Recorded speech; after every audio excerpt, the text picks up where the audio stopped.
Hello, everyone. My name is Premkiranreddy, founding attorney of Reddy's Law Firm. In this episode, we will talk about the different types of brain damage that can occur in a traumatic brain injury or a TBI. This episode is for informational purposes only and is not meant to be for medical or legal advice. Brain damage in TBI can vary depending on the location and severity of the injury. Some of the types of brain damages are a concussion, a milder form of TBI.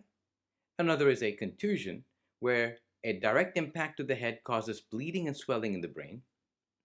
There is also the coup contra coup injury, which usually occurs when there is a sudden acceleration or deceleration of the head, and this can result in damage to the front and back of the brain. There is also the diffuse axonal injury, which occurs because when the brain is shaken up or rotated inside the skull, it causes the nerve fibers to stretch and tear. And some of these nerve fibers have long stalks, so there can be widespread damage in the brain. There can also be hemorrhaging or bleeding in the brain, and also edema, which is swelling in the brain tissue. Now let's talk about some of the kinds of bleeds that can occur in a TBI. There is the epidural hematoma, a bleed between the skull and the outermost membrane surrounding the brain, the dura mater. Then there is the subdural hematoma, a bleed between the dura mater and the brain. There is also the subarachnoid hemorrhage, a bleed in the subarachnoid space that surrounds the brain. In a TBI, this subarachnoid hemorrhage can occur due to a direct injury to the blood vessels within the brain, or as a secondary injury due to increased intracranial pressure caused by the initial trauma. The bleeding can cause damage to the brain tissue and disrupt the flow of cerebrospinal fluid. Then there is the intercerebral hemorrhage, a bleed in the brain tissue itself.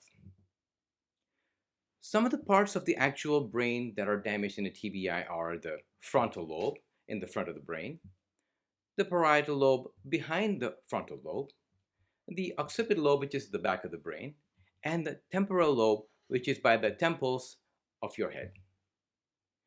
Now, the brain stem, which is at the base of the brain, also may be affected. Now, you may be wondering, why is it so important to know these types of brain damages that occur in a TBI? When you know how the brain is damaged in a TBI, and when you know the functions of the various areas of the brain, you can understand why your loved one who has been through a TBI is acting differently.